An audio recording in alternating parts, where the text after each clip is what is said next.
Quelle est la différence entre les soft skills et la personnalité? Bonjour, ici Jérôme Waro et dans cette vidéo, je vais vous parler de cette nuance qu'il existe entre une soft skill, une compétence comportementale, et un trait de personnalité. Car en effet, c'est un sujet qui fait souvent débat, notamment dans les sessions de formation du programme praticien en soft skills. Quelle est la nuance? Commençons tout d'abord par la personnalité ou un trait de personnalité. Lorsque je veux me décrire, je vais me décrire souvent à travers ma personnalité en disant je suis, par exemple, patient, ce qui n'est pas mon cas d'ailleurs. Je suis créatif, je suis endurant, je suis persévérant, etc. On va se décrire, on va décrire son identité à travers ce verbe être. Je suis.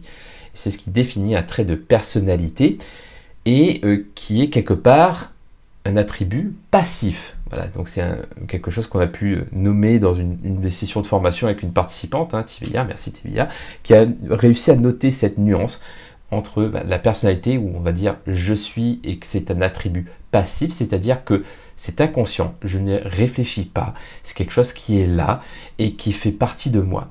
Alors qu'une soft skill, une compétence comportementale, c'est avant tout une compétence, c'est une ressource que l'on peut choisir d'activer. Ce qui fait que c'est un attribut actif.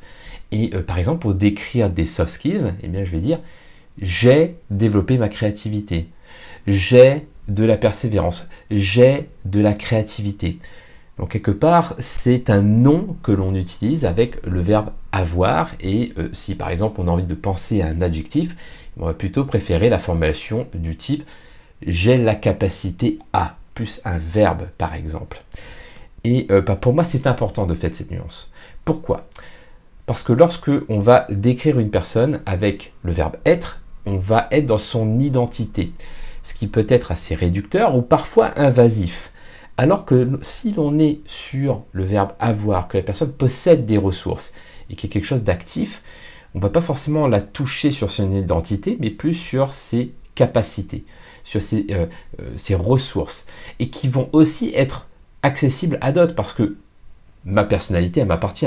Donc si je suis curieux, c'est ma curiosité, alors que si j'ai développé une compétence, je peux aussi la partager, la transmettre aux autres.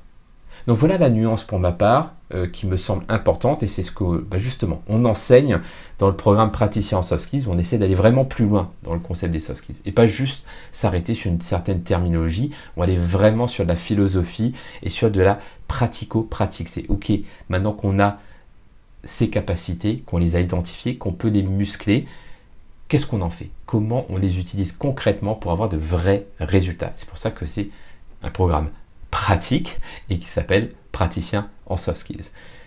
Sur ce, si cela vous intéresse, je vous mets le lien en dessous de la vidéo pour que vous puissiez jeter un coup d'œil. On a prochainement une nouvelle session qui démarre et au plaisir de vous y voir. À bientôt.